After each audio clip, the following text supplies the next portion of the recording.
जय भीम, जय मल्हार, जय भीम, जय सेवालाल। कांग्रेस के राजवट में क्यों हुए भाइयों?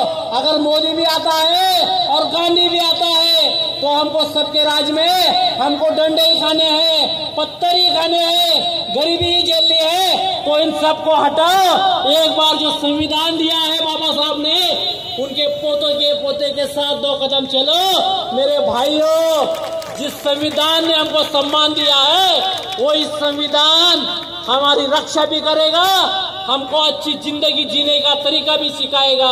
बहुत हो गया अभी इनका गरीबी हटाओ का नारा। अभी हम देश में एक ही नारा देंगे, कांग्रेस हटाओ।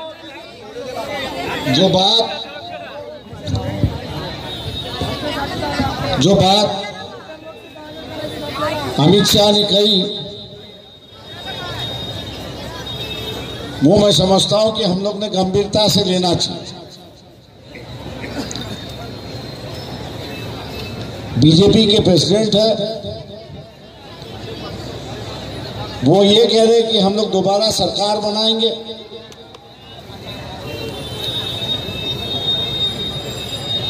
लेकिन हम लोग की कोशिश है कि बीजेपी की सरकार दोबारा ना बने, और इसीलिए जो बयानबाजी चली है उसको भी हम लोग ने ध्यान से देखना चाहिए। व्यवस्था की जिस पर टैक्स नहीं दिया जाता, मोदी ने अगर किसी को लूटा है तो ये काले धन वालों को लूटा है।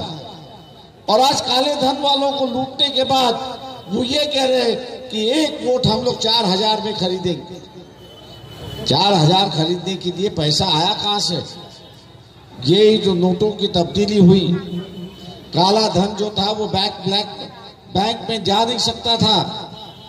काला धन जो है वो बैंक में नहीं जा सकता था, इसलिए रद्दी कागज हो जाते थे। इसलिए मोदी ने कहा आपको बदलना है तो हम लोग तैयार हैं। 60-40 का रेशियो हुआ, 30-70 का रेशियो हुआ। जिसके पास काला धन था उसने 70 लेके अपना पुराने नोटों को नया नोटों में तब्दीली कर दी। अब ये जो काला धन का जो काला पैसा इनके पास गया है उसी का ये इस्तेमाल कर रहे हैं, और उसी का इस्तेमाल करते हुए ये आप वोट खरीदने की बात यहाँ पर चली है। ऐसे लुटारू को हम लोग को दोबारा देश के प्रधानमंत्री बनाना नहीं है, ऐसे पार्टी को दोबारा हम लोग को सत्ता में देना। बयान के बाद सुषमा स्वराज कहीं भी प्रेस में नहीं दिखाई देती, ना बीजेपी के कैंपेन में कहीं वहां पर दिखाई देती। बालाकोट पे उसने कहा एयर स्ट्राइक हुआ तो हुआ, ये बात सही है, लेकिन एक भी टेररिस्ट मारा नहीं गया, एक भी टेररिस्ट मारा नहीं गया। उसने मोदी को झूठा बता दिया और इसलिए उसको इलेक्शन से ही बाहर करवा दिया। ऐसे व्यक्ति है ये नरेंद्र मोदी। इसलिए मैं आप लोगों से आग्रह करता हूं कि कांग्रेस बीजेपी से लड़ने के लिए तैयार थी। कांग्रेस के सामने हम लोग ने एक ही शर्त रखी थी, और ये था ये जो आरएसएस है जो संविधान के दायरे के बाहर है, सत्ता में आएंगे, ये जरूर है कि हम लोग सत्ता में आएंगे, लेकिन मैंने कहा लिखित होना चाहिए कि आप आरएसएस के साथ लड़ने के लिए तैयार हैं, आप आरएसएस के साथ लड़ने के लिए तैयार है, और इसको संविधान के दायरे में लाने की जरूरत है। दोस्तों, कांग्रेस इस बात को मानने के लिए तैयार थी।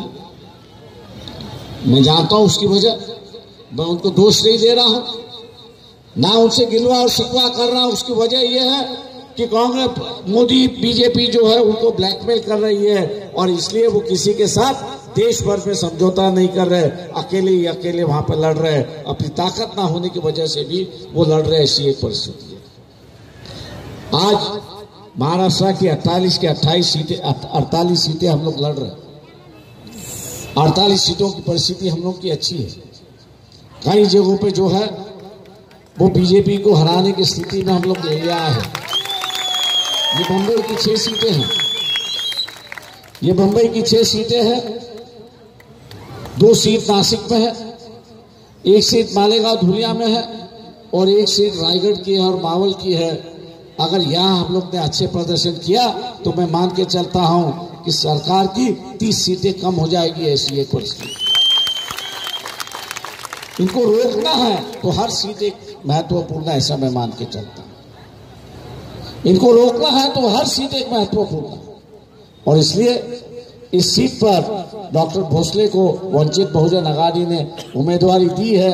उनकी निशानी कब बची है, मैं आपसे गुजारिश करता हूं, आग्रह करता हूं कि 29 तारीख को कब बशी के निशाने के सामने का बटन दबाकर और भोसले को भारी वोटों से जिताएंगे और बीजेपी की एक सीट आप कम करोगे, यही उम्मीद के साथ मैं आपसे रजा लेता हूं।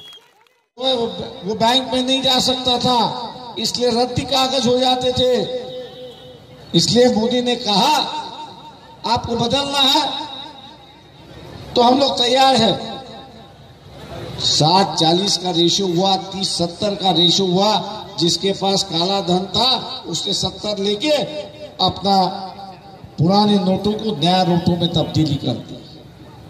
अब ये जो काला धन का जो काला पैसा इनके पास गया है, उसी का ये इस्तेमाल कर रहे हैं, और उसी का इस्तेमाल करते हुए ये आप वोट खरीदने की बात यहाँ पर चली है। ऐसे लुटारू को हम लोग दोबारा देश के प्रधानमंत्री बनाना नहीं है, ऐसे पार्टी को दोबारा हम लोग को सत्ता में देना। बयान के बाद सुषमा स्वराज कहीं भी प्रेस में नहीं दिखाई देती, ना बीजेपी के कैंपेन में कहीं वहां पर दिखाई देती। बालाकोट पे उसने कहा एयर स्ट्राइक हुआ तो हुआ, ये बात सही है, लेकिन एक भी टेररिस्ट मारा नहीं गया, एक भी टेररिस्ट मारा नहीं गया। उसने मोदी को झूठा बता दिया और इसलिए उसको इलेक्शन से ही बाहर करवा दिया। ऐसे व्यक्ति है ये नरेंद्र मोदी। इसलिए मैं आप लोगों से आग्रह करता हूं कि कांग्रेस बीजेपी से लड़ने के लिए तैयार थी। कांग्रेस के सामने हम लोग ने एक ही शर्त रखी थी, और ये था ये जो आरएसएस है, जो संविधान के दायरे के बाहर है, सत्ता में आएंगे।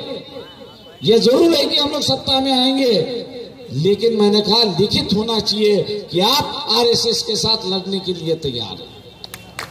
आप आरएसएस के साथ लड़ने के लिए तैयार हैं और इसको संविधान के दायरे में लाने की जरूरत है।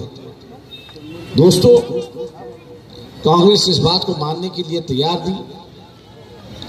मैं जानता हूं उसकी वजह, मैं उनको दोष नहीं दे रहा हूं, ना उनसे गिलवा और शिकवा कर रहा हूं। उसकी वजह यह है कि कांग्रेस मोदी बीजेपी जो है उनको ब्लैकमेल कर रही है, और इसलिए वो किसी के साथ देश भर में समझौता नहीं कर रहे, अकेले ही अकेले वहां पर लड़ रहे हैं। अपनी ताकत ना होने की वजह से भी वो लड़ रहे। ऐसी एक परिस्थिति है।